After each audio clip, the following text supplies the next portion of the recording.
Je vais faire une rapide introduction sur Malte. Moi, je suis Céline, je suis responsable des événements à destination des consultants et des freelances pour la France. Mon rôle, c'est de vous proposer des formats comme le webinaire d'aujourd'hui, des afterwork pour vous rencontrer et tout ça pour vous accompagner dans votre vie de consultant. Donc, n'hésitez pas à me solliciter ici ou via le formulaire de satisfaction qu'on partagera à la fin. Parce qu'on est vraiment là pour vous proposer des contenus qui vous aident au quotidien.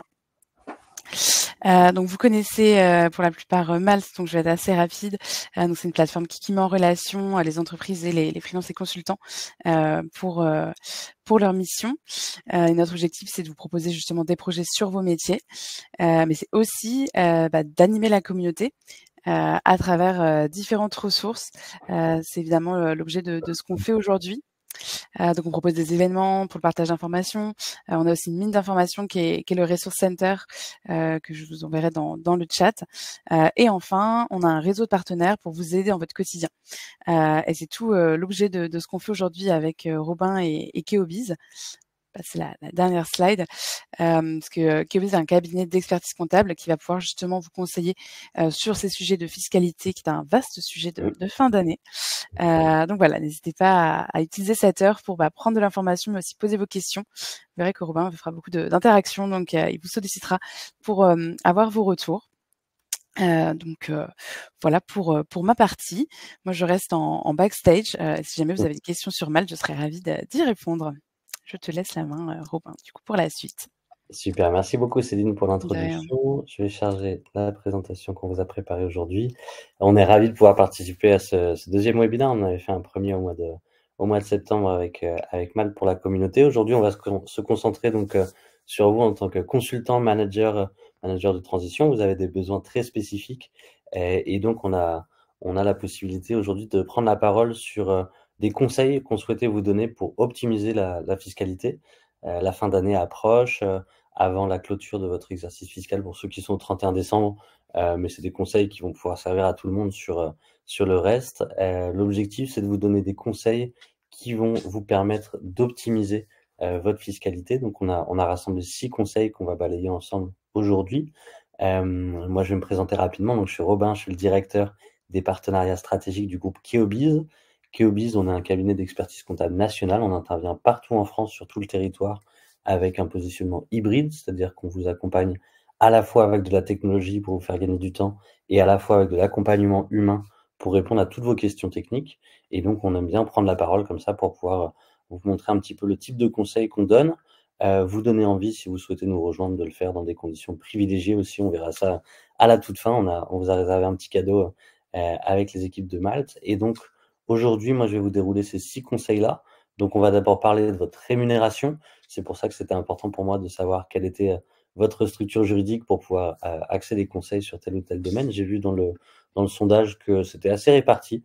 Une majorité d'entre vous étaient en SASU, mais qu'il y avait aussi des micro-entrepreneurs, des salariés. Et puis, j'ai vu dans le chat que certains étaient en EIRL, donc c'est un statut particulier. Je vais pouvoir en parler également. Donc, on va parler d'abord de la rémunération. Ensuite, challenger votre structure juridique.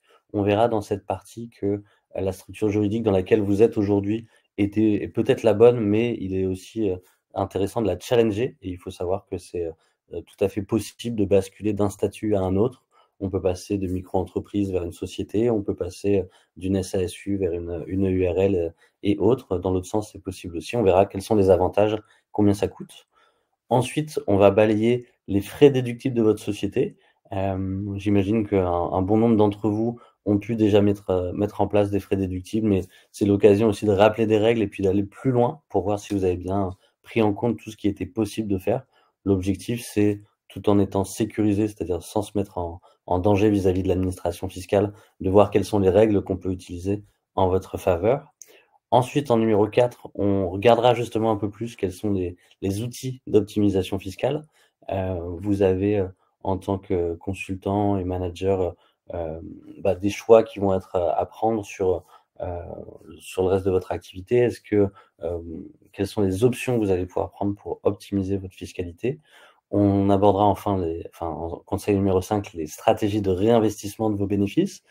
Vous avez des activités qui peuvent vous permettre de dégager un certain bénéfice et donc on va voir ce qu'on en fait pour éviter qu'elle soit trop taxée à l'impôt et puis surtout pour anticiper la suite, anticiper vos investissements, anticiper éventuellement votre transmission, on parlera de ça et puis, enfin, on va, regarder la vision long terme de votre carrière.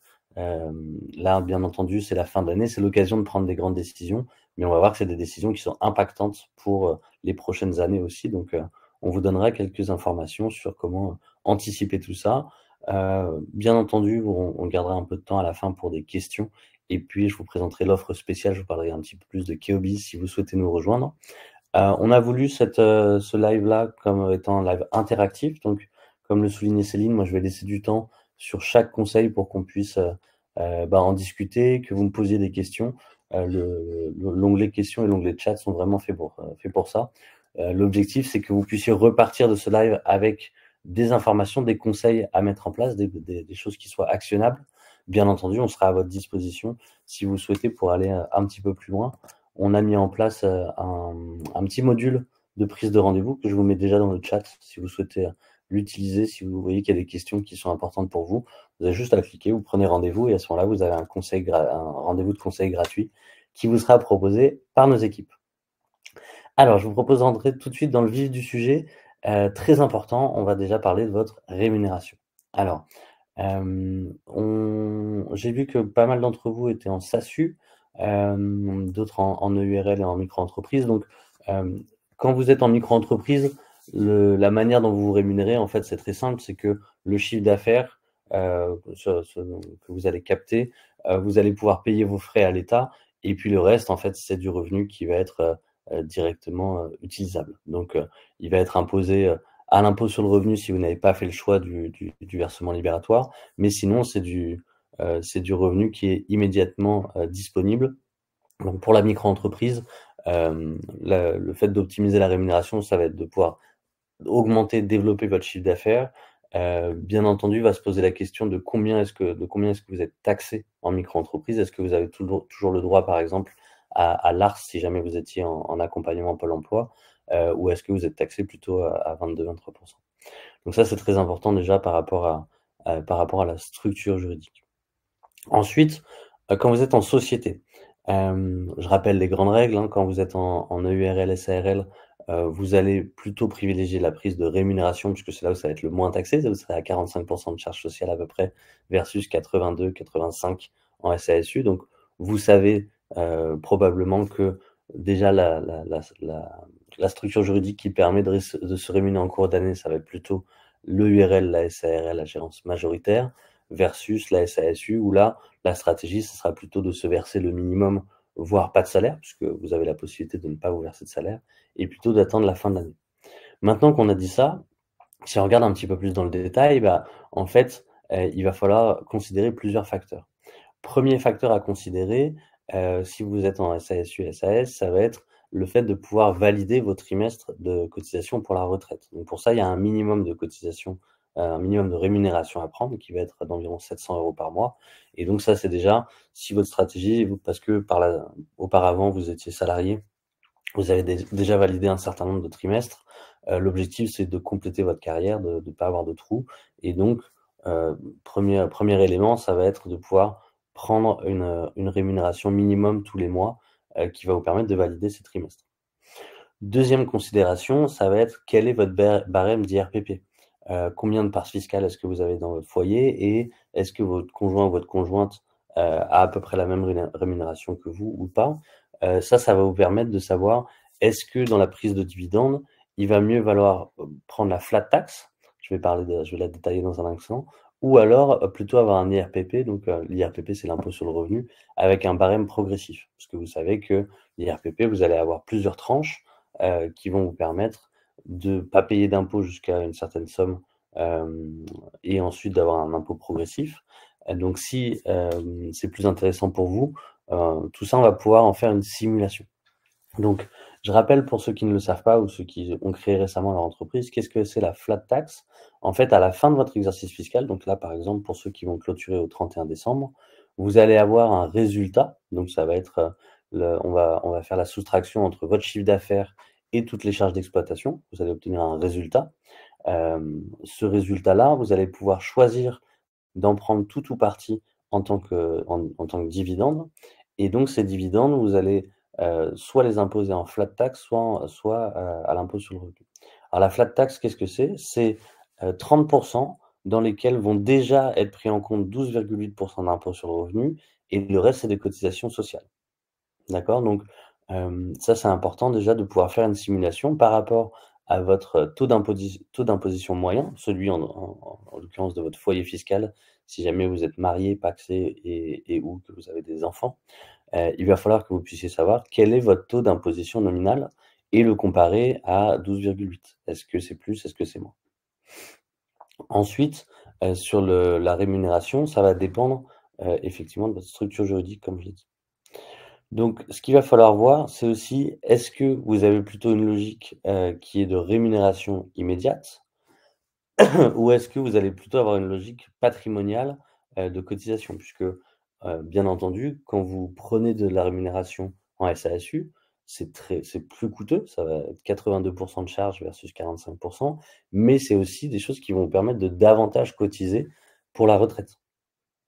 Donc c'est un équilibre à faire par rapport à votre carrière actuelle, combien est-ce que vous avez cotisé et qu'est-ce que vous visez pour votre retraite? Si vous avez beaucoup cotisé avant, peut-être que ça vaut le coup de payer plus de charges sociales aujourd'hui, mais d'avoir une meilleure prise en compte, demain. Donc c'est à prendre en compte sur combien de temps de cotisation est-ce qu'il vous reste? Et puis, aussi une logique à prendre en compte, excusez-moi, aussi une logique à prendre en compte qui va être, où est-ce que vous vous situez entre le fait de vouloir protéger, vos enfants, votre transmission, et vous sécuriser. Donc ça, c'est important aussi à prendre en compte. Vous allez avoir vous êtes, à un moment dans votre carrière plus ou moins près ou plus ou moins loin de la retraite et de la transmission, de votre patrimoine. Donc c'est quelque chose qui va pouvoir s'anticiper aussi. Où est-ce que vous en êtes dans votre transmission? Comment est-ce que vous souhaitez, transmettre, à vos enfants? Sur ce point-là, si vous avez des exemples, des interrogations, des choses que vous n'arrivez pas à trancher, je vous invite à me poser la question directement dans l'onglet questions ou dans le chat. Est-ce que l'ensemble d'entre vous est à l'aise avec, l'arbitrage entre, sa rémunération et ses dividendes? Est-ce que vous avez l'impression d'être bien informé, et de prendre le bon montant? Est-ce qu'au contraire, certains d'entre vous, le font un petit peu, à l'aveugle ou ne savent pas trop, dire s'ils prennent la bonne rémunération? Est-ce que, par exemple, vous avez déjà fait des simulations pour, arbitrer entre votre rémunération et vos dividendes? Est-ce que c'est quelque chose que vous pilotez finement, ou pas? N'hésitez pas à me dire dans l'onglet chat, l'onglet questions, si vous avez besoin que j'insiste plus sur ce point, de savoir comment piloter sa rémunération. Il faut se rendre compte d'une chose qui est très simple, c'est que pour le même chiffre d'affaires, à l'euro près, c'est-à-dire pour la même charge de travail, le fait de se poser cette question, le fait d'investir un petit peu de temps, et d'échanges avec un professionnel du chiffre comme un expert comptable, comme Keobiz, ça veut dire que vous allez gagner plus avec le même chiffre d'affaires. Donc ça, c'est important, c'est de se dire: «Bah, comment est-ce que j'investis un petit peu de temps pour qu'à la fin de l'année, avec le même chiffre d'affaires, j'ai plus d'argent, qui soit à ma disposition?» Tout simplement. Jorge, disait qu'il était en EIRL à l'IS. Alors l'EIRL, on va parler de ce statut un instant. Donc c'est entreprise individuelle à responsabilité limitée, pardon. L'EIRL, donc ça veut dire que vous exercez en nom propre. Vous avez une logique de charge, donc contrairement à la micro-entreprise où en fait vous êtes taxé sur le chiffre d'affaires, là vous êtes quand même taxé sur le bénéfice et puis vous avez opté pour la responsabilité limitée, c'est-à-dire que vous avez pu déclarer auprès du fisc votre patrimoine, le patrimoine que vous souhaitez protéger de votre activité. Donc avec, une imposition à l'impôt sur les sociétés. Donc ça, c'est important. L'impôt sur les sociétés, c'est ce qui va, c'est l'option qui va vous permettre de déclarer votre bénéfice et de le soumettre à l'impôt sur les sociétés. Vous êtes imposé, à 15 jusqu'à 38 120 € et ensuite, 25. Voilà, donc si vous n'avez pas de questions sur ce sujet, je vais passer à la suite. N'hésitez pas en tout cas à me les poser. Et encore une fois, si vous souhaitez, heu, qu'on puisse, regarder dans le détail comment vous aider à gagner plus avec le même chiffre d'affaires, ça c'est très important. on pourra le regarder puisqu'il y a plusieurs variables, comme vous l'avez vu, à prendre en compte. Il faut prendre en compte votre taux d'imposition nominal selon votre foyer fiscal, le bénéfice que vous avez déclaré sur une année donnée, et puis, des considérations plus patrimoniales de protection. Alors, pendant que vous tapez vos questions, je vais introduire le deuxième sujet. Donc le deuxième conseil, c'est de challenger votre structure juridique. Là, on a vu qu'il y a un certain nombre d'entre vous qui ont des structures variables. Ça va de la micro-entreprise, l'entreprise individuelle à responsabilité limitée, la SASU, ou la URL. Là, je vais me concentrer sur la SASU et le URL pour des logiques de transformation. Il faut savoir que c'est tout à fait possible, en fait, de basculer d'une structure vers une autre. Vous avez la possibilité, par exemple, si vous étiez en SASU, typiquement, vous vous êtes lancé à la sortie de Pôle emploi, vous aviez le droit au chômage pendant un certain temps, aux indemnités.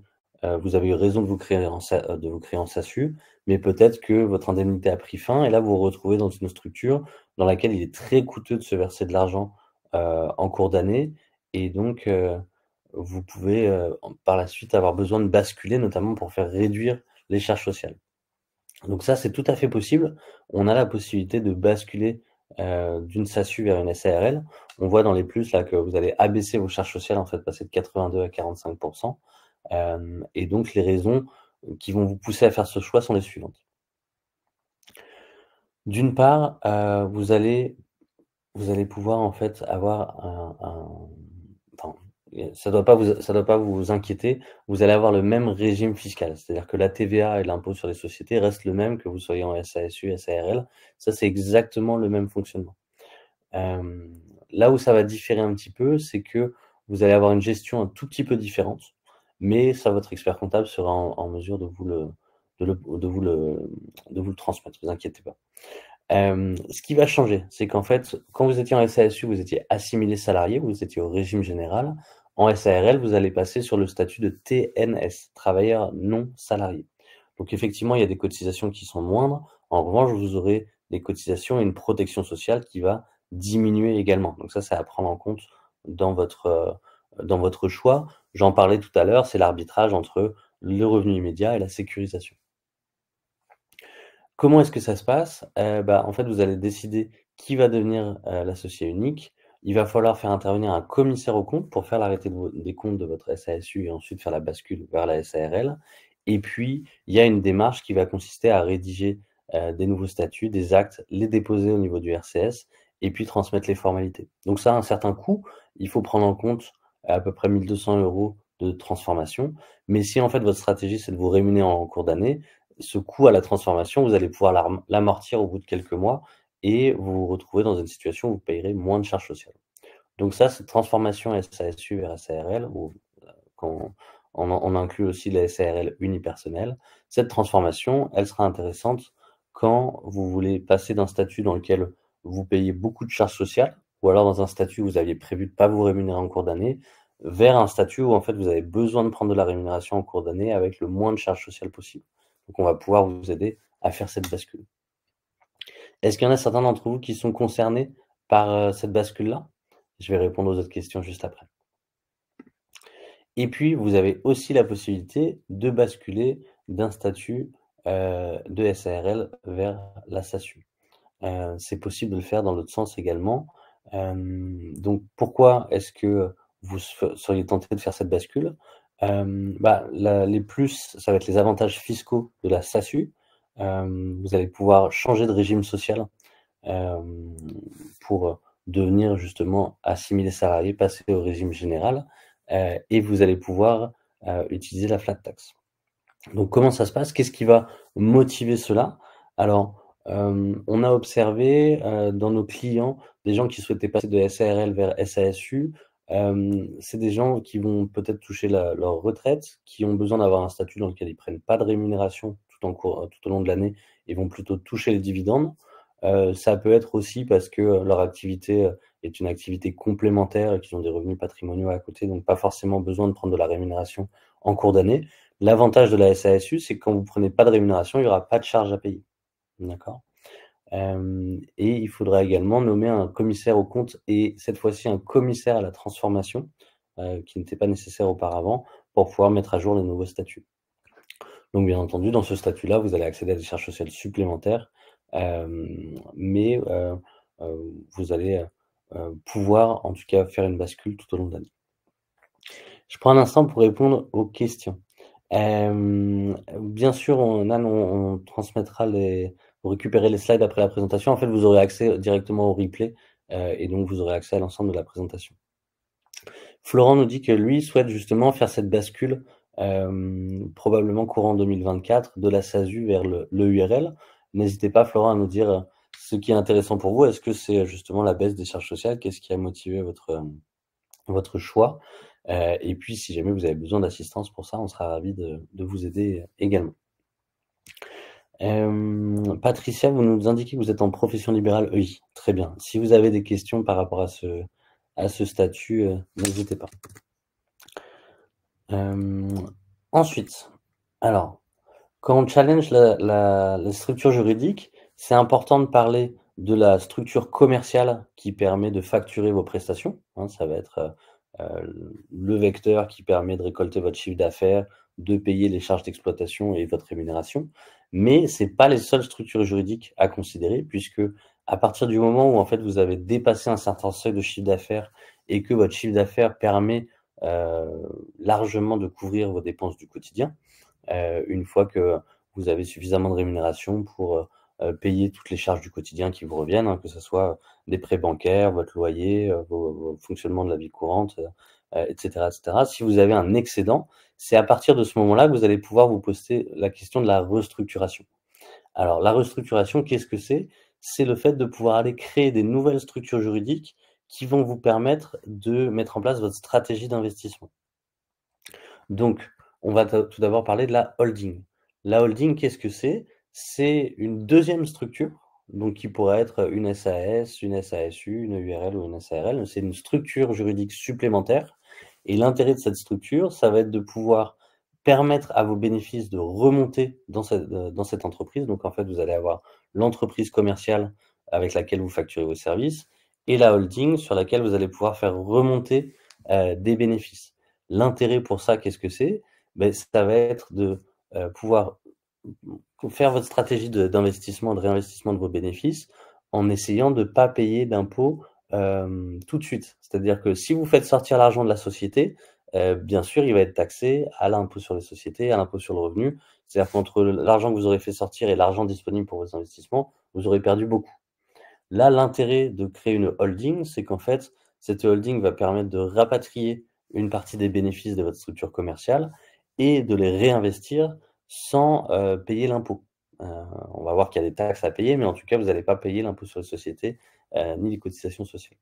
Donc ça, c'est le premier intérêt de cette restructuration. Si vous avez un excédent de bénéfices, vous allez pouvoir, hem, faire, remonter ces bénéfices-là. Je réponds à vos questions dans un instant. Hem, alors par contre, ce à quoi il faut faire très attention, c'est que si le seul principe de cette holding, c'est d'échapper à l'impôt, le fisc va vous tomber dessus. Donc c'est pour ça que dans ce type de montage-là de restructuration, il faut à 100 se faire accompagner par un expert comptable qui va vous aider, à bien respecter les règles et puis ces règles-là évoluent. C'est-à-dire qu'on parle de jurisprudence, vous allez avoir des règles fiscales qui pendant des années, ont pas posé de problème et d'un coup, il peut y avoir des contrôleurs, fiscaux qui vont s'y intéresser et donc c'est important d'avoir un professionnel du chiffre qui se tient à jour, et qui va cadrer votre risque. Donc c'est tout à fait intéressant comme structure. Maintenant, il faut bien le faire parce que si on commet des erreurs grossières, bah, ça va se voir et voilà, il faut être en mesure de pouvoir justifier un certain nombre de principes. Notamment le premier principe, c'est que le but même, l'existence même de cette holding ne doit pas être seulement de se substituer à l'impôt, sinon vous allez vous faire redresser. Donc en fait, ça veut dire que cette holding va pouvoir nourrir une stratégie, de réinvestissement derrière et donc par exemple, la création d'une SCI pour investir dans l'immobilier ou alors le fait de prendre des participations dans d'autres sociétés ou encore le fait d'investir, dans des produits financiers classiques. Donc ça, c'est l'intérêt de la holding. Il faut voir que le coût de création d'une holding aujourd'hui est moindre. Par exemple, la création d'une société, nous, pour nos clients, elle est offerte. Et puis, vous avez des frais mensuels qui sont moindres, hein. On est à peu près 70-80 € par mois pour la gestion d'une holding. Donc, c'est pas ça qui va vous coûter trop cher. On n'est plus comme dans les années 80-90 sur des montages ultra complexes qui coûtent cher. C'est accessible, en fait. Ça vous est accessible. Et le fait de s'y pencher, c'est la même remarque que sur mon conseil numéro 1. Vous allez prendre un petit peu de temps, investir un petit peu de temps pour vous poser cette question. Mais derrière, c'est du revenu supplémentaire et une stratégie d'investissement et de transmission de patrimoine qui est solide. Donc les types de structures dans la holding, comme je disais, si rémunération, vous allez pouvoir avoir une société fille qui est en SARL, sinon en SAS. Donc voilà, en général, les holdings vont être en SAS, mais c'est pas la panacée. Vous pouvez aussi prendre de la rémunération sur la holding. Donc, vous allez avoir différents régimes fiscaux. On parle le plus classiquement possible d'un régime mère-fille, puisque on va voir que sur le régime de l'intégration fiscale, il faut déjà avoir beaucoup de bénéfices à faire remonter sur la holding, puisque c'est plus coûteux, ça nécessite davantage de travail. Donc habituellement, ce sera le régime mère-fille qui va être utilisé. Et donc l'intérêt, c'est que vous allez payer une imposition qui va être à 1,25% versus 30% sur la flat tax. Donc on voit, quand on compare ces deux chiffres, qu'il y a déjà un écart qui est énorme.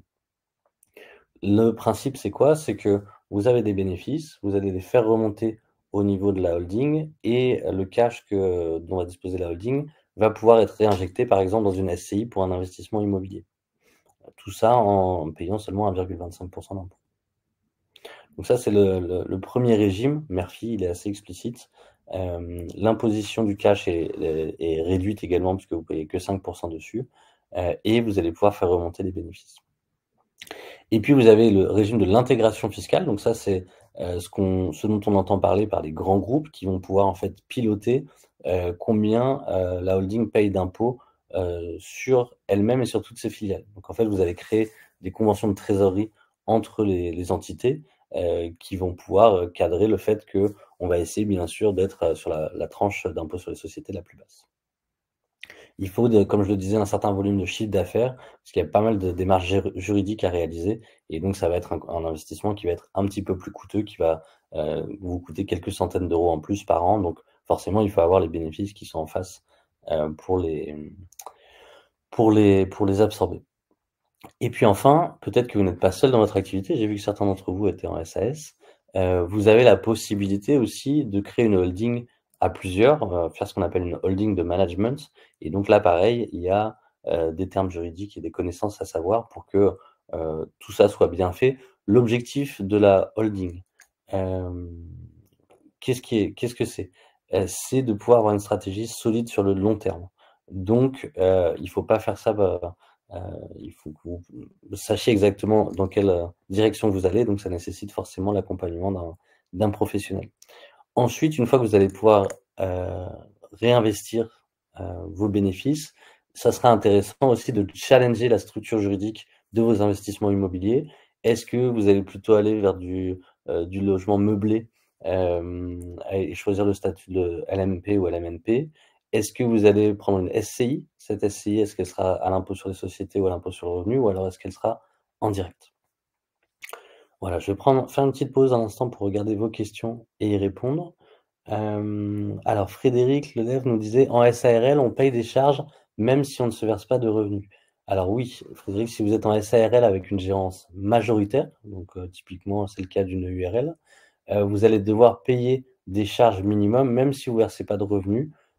Ça, c'est obligatoire. C'est à peu près 2 400 €, 2 300 € la première année, 4 600 € à partir de la deuxième année. Donc c'est des charges minimum. Donc c'est-à-dire que si votre stratégie, c'est de ne pas vous verser de rémunération en cours d'année, peut-être que la société la plus adéquate, ça sera la SASU, Frédéric, parce que, en fait, là, vous allez payer des cotisations pour rien. Donc vous avez des cotisations minimum en SARL et donc elles sont justifiées à partir du moment où vous mettez de la rémunération, puisque c'est un appel de fonds. C'est des cotisations qui seront déduites de ce que vous devez payer. Si vous avez besoin d'accompagnement supplémentaire là-dessus, Frédéric, prenez rendez-vous avec nous, on sera ravis d'y répondre. Nan nous demande: investissement immobilier uniquement ou autre investissement possible? Alors non, tous les investissements sont possibles. En société, avec une holding, vous avez la possibilité d'investir votre argent comme vous le souhaitez, de la même manière qu'un particulier, hein. Vous pouvez, j'en parle un petit peu plus loin, mais vous pouvez tout à fait investir dans des actions, des obligations, dans des produits financiers, dans de la crypto-monnaie. Vous pouvez faire aussi des investissements, qui permettent de faire de la défiscalisation, typiquement, dans, l'agroforesterie, dans l'art. Vous pouvez faire du mécénat, vous pouvez aussi prendre des participations dans d'autres sociétés, parce que vous voulez investir. Donc, justement cette holding, elle va avoir, le principe, c'est de pouvoir faire remonter les bénéfices et ensuite pouvoir investir. J'espère avoir répondu à votre question, Nan. Si vous en avez d'autres, n'hésitez surtout pas, on est là pour vous aider. Alors, Philippe nous demande, dans le régime Murphy, la holding paie 1,25% d'IS de 95% du bénéfice remonté par les filles. C'est ça. En fait, alors c'est pas de l'IS, non, non. En fait, c'est 1,25, c'est l'imposition lorsque les bénéfices sont remontés. Donc en fait, quand je compare 30% à 1,25, c'est-à-dire que pour avoir le même argent disponible, quand vous êtes uniquement avec une structure juridique SASU par exemple, et que vous voulez récupérer l'argent pour l'investir, ça va vous coûter 30% de flat tax. De l'autre côté, quand vous êtes en holding, vous allez seulement avoir 1,25% des 95% de bénéfices qui sont remontés, mais c'est pas l'impôt sur les sociétés. C'est-à-dire que c'est l'argent qui va être disponible pour investir. Après, votre holding, elle va avoir en plus une imposition qui va être à l'IS. Exactement. Donc c'est les 1,25%, c'est la taxe sur le régime Murphy, sur le bénéfice qui remonte, c'est une taxe sur les bénéfices. Encore une fois, la logique, c'est que ce cash va être amené à être réinvesti. Vous avez vous-même une holding, Philippe, ou est-ce que vous posez la question d'en créer une? Est-ce que vous avez des interrogations à ce sujet?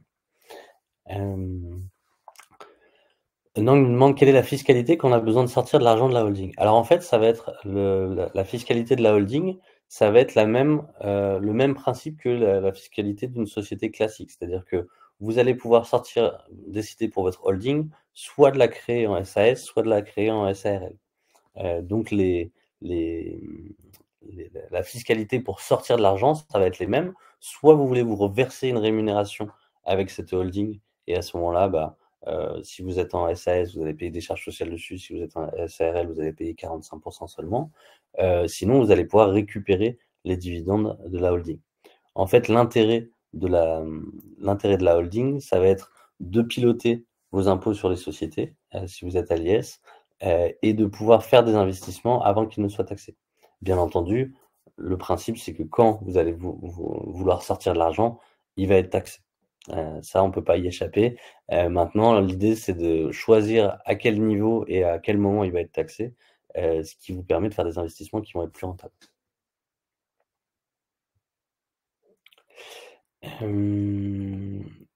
Alors, possible de récupérer du capital au bout de combien de temps minimum? Alors, c'est pas comme des produits d'investissement dans lesquels le capital est bloqué. La holding, vous pouvez, sont les mêmes règles en fait que sur une société classique de capital. C'est-à-dire que vous allez investir un capital social qui lui appartiendra à la société. Et après, sur les bénéfices qui vont être remontés, vous pourrez ensuite, en disposer quand vous le souhaitez. C'est vous qui décidez. C'est vous qui décidez quand est-ce que vous sortez l'argent.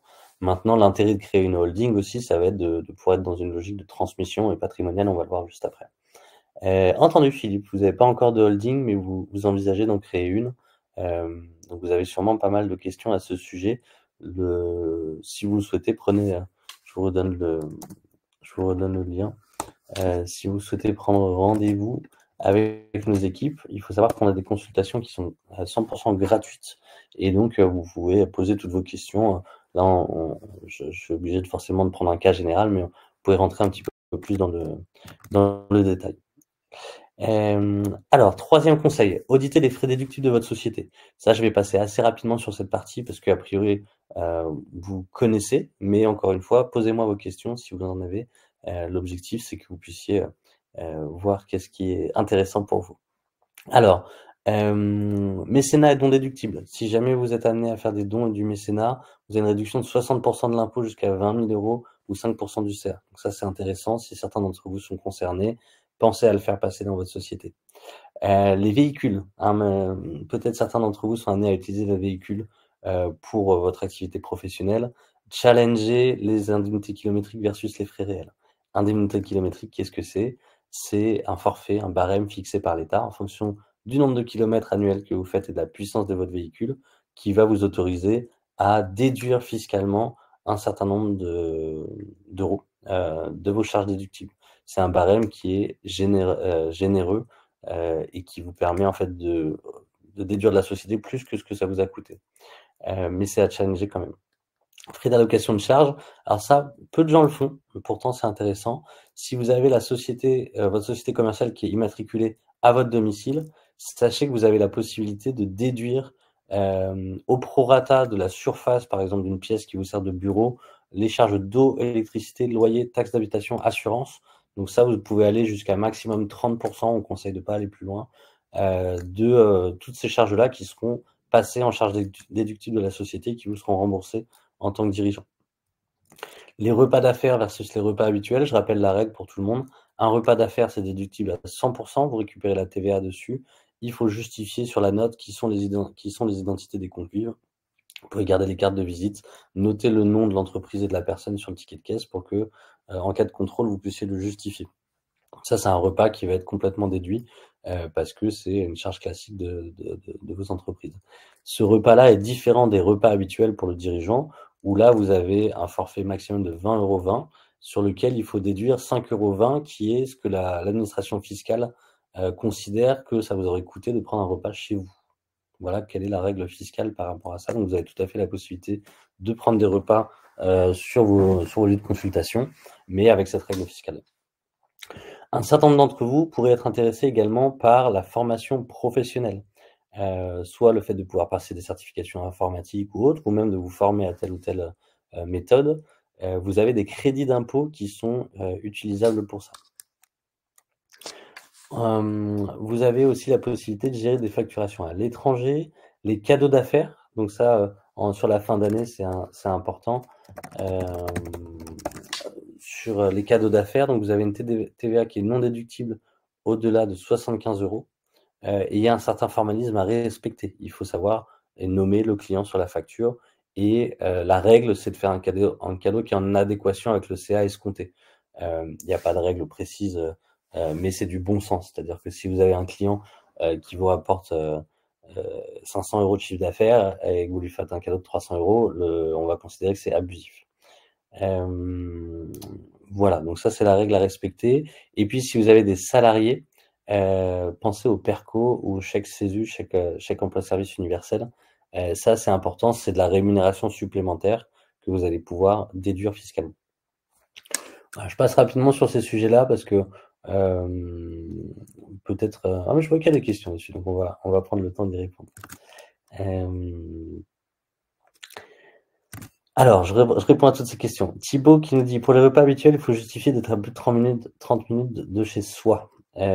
Effectivement, si vous êtes à moins de 30 minutes de chez vous, si vous êtes proche de votre domicile, l'administration fiscale considérera que il est abusif que vous ne rentriez pas déjeuner chez vous. Juliane demande, est-ce qu'en micro, on peut déduire les frais? Non, Juliana, on ne peut pas déduire les frais en micro. C'est l'un des désavantages de cette structure juridique, c'est qu'en fait, vous êtes taxé sur tout votre chiffre d'affaires et donc, si vous avez des frais engagés pour votre activité, des frais de déplacement, de repas, etc., vous ne pouvez pas déduire ces frais-là. Frédéric, les repas à domicile, faut-il des justificatifs? Non, pour les 5,20 €, c'est le forfait fiscal qui est défini. Par contre, quand vous prenez ce qu'on appelle les repas habituels, quand vous déjeunez en tant que dirigeant, déjeuner ou dîner en tant que dirigeant en dehors de votre domicile, il faut le justifier avec une facture comme les autres repas.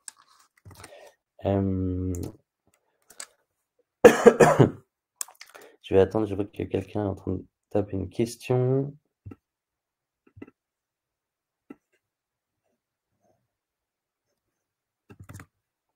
Je reprends, il y avait une question tout à l'heure à laquelle j'ai pas répondu sur la garde partagée. Tout dépend en fait de ce qui a été, il y a une question qui me demandait comment on fait pour comment on sait son taux d'IS avec les enfants à garde partagée? Alors, la garde d'enfants partagée n'a pas d'incidence, j'espère que je vais bien prononcer, pardon, Jevgenija. L'impôt sur les sociétés, par définition, c'est la société qui est taxée, donc le nombre d'enfants à charge ne va pas influencer ça. Là où il pourrait y avoir une influence, c'est si effectivement vous étiez à l'impôt sur le revenu, où là, il pourrait y avoir une incidence. Et donc, ça va dépendre de ce qui a été statué selon le jugement pour la garde des enfants. Donc, normalement, ça va être partagé à moitié. Mais c'est quelque chose qu'il faut regarder dans le détail. Donc, n'hésitez pas à prendre rendez-vous avec nous pour qu'on puisse vous conseiller également. Alors, je vois que l'heure tourne, donc on va avancer sur le conseil numéro 4 pour pouvoir garder du temps pour vos questions aussi à la fin si vous en avez. Conseil numéro 4, mettez en place des outils d'optimisation fiscale. Alors, ça sera assez compliqué de vous donner des conseils personnalisés à chacun d'entre vous, puisque par définition, il va falloir prendre en compte le bénéfice que vous avez actuellement, la carrière que vous avez eue précédemment, le nombre d'années qui vous reste jusqu'à la retraite, votre situation fiscale, est-ce que vous êtes marié, est-ce que vous avez des enfants, combien d'enfants à charge justement, est-ce qu'il y a des gardes partagées ou pas, quelle est votre stratégie un petit peu patrimoniale, mais les grands principes, c'est de réaliser un audit personnalisé de votre situation et de construire ensemble un plan patrimonial. Donc on va analyser avec vous un certain nombre de données, faire des projections et prendre des décisions. Ça, c'est un peu le même conseil que je vous ai donné en 1 et en 3. C'est du temps à investir, c'est des sujets qui sont complexes, va falloir faire des simulations, mais il faut prendre ce sujet en charge le plus tôt possible, pour pouvoir, ensuite gagner plus, à la fin et il y a beaucoup, beaucoup d'économies à faire. On a une cellule donc qui est spécialisée dans cette optimisation fiscale. On a fait gagner par exemple 13 000 € sur une année à un de nos clients, qui avait, 120 000 € de chiffre d'affaires. Donc ça, c'est important. Hem, c'est important. Charles nous demande d'ailleurs combien est-ce qu'on facture un audit de la sorte? Alors, c'est un audit qui va être proposé gratuitement à nos clients. Donc, nous, on va proposer un forfait d'expertise comptable pour la tenue de vos comptes et puis ensuite, on vous propose gratuitement cet audit, c'est inclus dans la mission de conseil. Donc, vous pouvez également nous contacter pour avoir déjà réponse à vos premières questions, savoir si vous voulez, avancer avec nous. Nous, sur le forfait d'expertise comptable, on démarre nos honoraires à 79 € hors taxes par mois et puis après, une fois qu'on vous a mis le bon forfait, vous avez une personne qui vous est dédiée. Déjà, si vous avez besoin de d'avoir réponse à vos questions, de prendre rendez-vous, Charles, n'hésitez pas. Donc, pendant cet audit, qu'est-ce qu'on fait?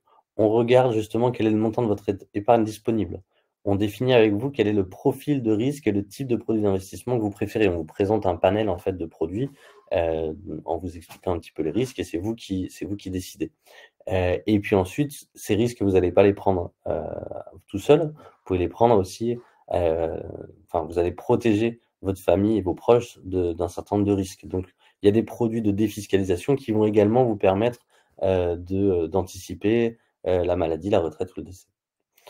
Les objectifs de cet audit fiscal, c'est de limiter l'impact fiscal sur vos revenus actuels, donc faire en sorte qu'avec le même chiffre d'affaires, vous puissiez gagner plus, tout simplement, et limiter l'impact fiscal à la transmission de votre patrimoine.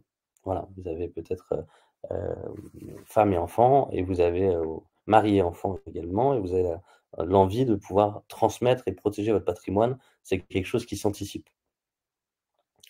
Et puis, il va falloir aussi faire un équilibrage sur la fiscalité des bénéfices quand vous avez plusieurs structures.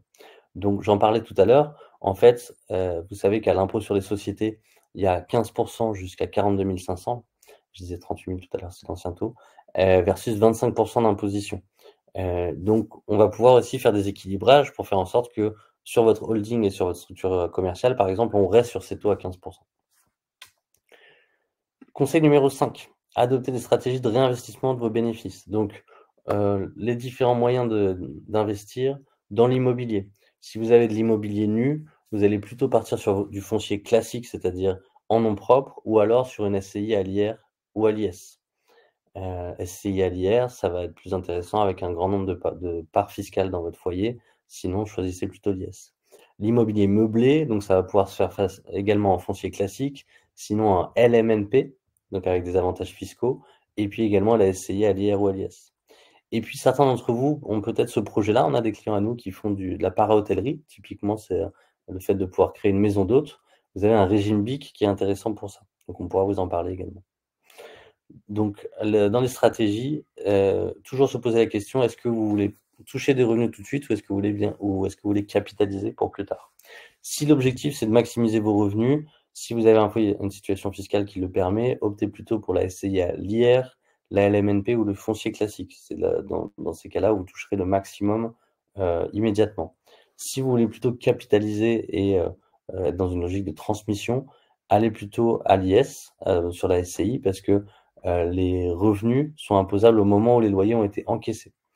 Et puis à l'IS, la SCI empoche et ne distribue pas de dividendes, c'est-à-dire que vous allez pouvoir aussi amortir les travaux pour payer moins d'IS. Donc ça, c'est des stratégies aussi dont on pourra discuter. Un conseil qu'on vous donne, c'est que si vous avez des revenus locatifs au-dessus de 23 000 euros, inférieurs à 23 000 euros, pardon, restez en LMNP. Au-dessus, il vaudra mieux passer à une SCI à l'IS. Et puis, vous allez pouvoir diversifier vos investissements via la holding avec des produits d'investissement classiques, d'épargne ou de la crypto-monnaie, par exemple. Mais il y a tout un tas d'autres véhicules d'investissement, les obligations, les actions, bien entendu, et puis des investissements qui sont aussi à viser de défiscalisation. Et puis, le dernier conseil, optez pour une vision longue en termes pour votre carrière. Ça, c'est très important. Déjà de faire un point sur votre retraite. Depuis combien de temps vous avez, enfin sur votre carrière, depuis combien de temps vous avez cotisé? Donc vous avez ce site-là, info-retraite.fr, je vais le mettre dans le chat. Info-retraite.fr sur lequel vous allez pouvoir en fait refaire le fil de votre carrière et voir quels sont les trimestres sur lesquels vous avez cotisé. Important de vous poser la question si vous avez cotisé un régime particulier et puis si vous avez connu des périodes de chômage. Donc déjà, vous vous posez la question de combien d'années avez-vous cotisé? Est-ce que vous prenez bien le minimum de salaire pour valider votre trimestre en SAS? Et quels sont les minimums que vous payez sur la SASU? Alors nous, une majorité de nos clients souhaitent avoir le minimum au régime général et qui vont ensuite se constituer une retraite par capitalisation privée. Capitalisation privée, c'est-à-dire que vous allez cotiser, vous allez pouvoir cotiser en dehors du régime général. Donc ça, c'est à vous de décider. Un certain nombre de nos clients, nous, ne souhaitent pas, ou alors vraiment prendre le minimum au régime général, puisqu'ils vont plutôt miser sur leurs investissements, immobiliers ou non, pour leur retraite. Vous pouvez investir donc en private equity, assurance vie, actions, art, NFT, crypto. Frédéric, je vois que vous mettez crypto avec beaucoup de points d'interrogation. Crypto-monnaie, donc vous pouvez investir dans différentes cryptos qui sont des investissements risqués, mais qui peuvent s'avérer également rentables. Et puis, mise en place d'un PER, PERP. Quelles sont les différences? Ça, on pourra vous l'expliquer aussi un petit peu plus. Je vois que l'heure tourne, donc on va passer sur le petit cadeau qu'on vous a réservé à la fin pour vous expliquer un petit peu qui on est, et puis je reprends vos questions juste après. Alors, si vous souhaitez rejoindre Keobiz, donc on est un cabinet d'expertise comptable hybride. On utilise des outils technologiques qui vous permettent en fait de transmettre directement vos factures. On est connecté avec un certain nombre de services. Vous pouvez émettre vos factures, vos devis directement. C'est relié à votre compte bancaire, donc vous pouvez piloter votre trésorerie. C'est un outil qui est super bien fait, qui vous permet en quelques clics de forwarder un email, de prendre en photo les notes de frais depuis votre téléphone portable, de les transmettre directement à votre comptable. Donc on a une partie technologique qui est la plus avancée du marché et qui vous permet de gagner beaucoup de temps dans la transmission de vos pièces. C'est inclus dans votre forfait mensuel, donc vous n'avez pas à le repayer. Et puis, vous êtes toujours accompagné par un chef de mission comptable chez nous. Certains d'entre vous travaillent peut-être avec des cabinets d'experts comptables. L'idée, c'est que nous, on vous a mis un chef de mission qui vous est dédié, qui est spécialisé dans votre domaine d'activité et qui peut répondre à l'ensemble de vos questions gratuitement avec réactivité. On répond en 24-48 heures aux questions, éventuellement 72 heures en période fiscale. Mais on est très réactif et on vous donne des réponses le plus souvent par écrit. Comme ça, vous avez la règle fiscale qui vous permet de bien comprendre telle ou telle question. Vous avez 2 mois offerts grâce à Malte. Merci Malte, la première année. Donc si vous souhaitez nous rejoindre, vous pouvez le faire dans des conditions privilégiées. Si jamais vous souhaitez créer des entreprises, par exemple, vous êtes en micro-entreprise et vous souhaitez créer une société, on vous offrira la création. Donc c'est 100% gratuit. Vous avez juste à payer les frais légaux. Nous, on ne vous facture pas de frais juridiques pour ça. Et vous avez un chargé juridique qui vous accompagne pas à pas pour vous aider à remplir les statuts, aller à la banque, obtenir votre cabis. Tout ça, c'est gratuit. On fait de la comptabilité d'engagement. Vous aurez un comptable dédié, joignable par email, téléphone et rendez-vous physique, avec du conseil illimité à partir de 89 € hors taxes par mois pour des sociétés commerciales soumises à la TVA. Et donc, vous pouvez prendre rendez-vous avec un conseiller QOBIS. C'est le lien que je vous ai mis tout à l'heure, que je vous remets ici dans le chat. On a dépassé un petit peu, mais je vais prendre le temps quand même de répondre aux dernières questions, notamment Ansrel qui avait des questions. On peut faire des SCI à l'IR pour le foncier, même si c'est disponible que 5 ans. Oui, vous pouvez tout à fait faire des SCI à l'IR pour le foncier.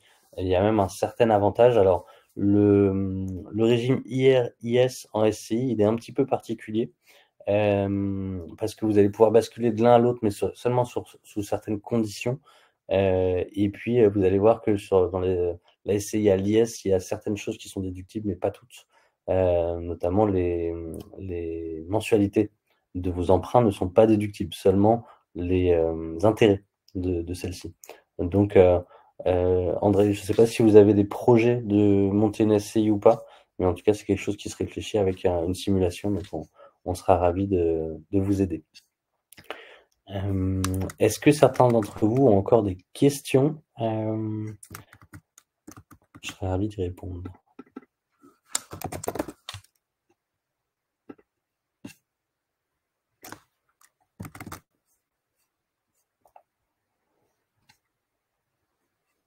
N'hésitez pas, je suis encore là quelques minutes pour vous. Si vous souhaitez que je puisse intervenir sur tel ou tel sujet, n'hésitez surtout pas.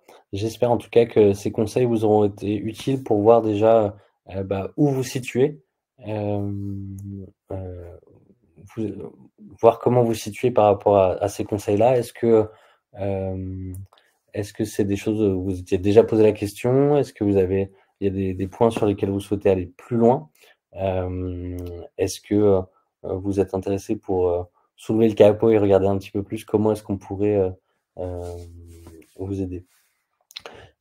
Philippe, la crypto ne sera pas considérée comme cash au bilan. En fait, la position sur la crypto, ça va être de savoir comment est-ce qu'on l'apprécie à une certaine date. Donc, sur le bilan, par exemple, au 31 décembre, quelle sera la valeur de votre investissement en crypto-monnaie selon le cours?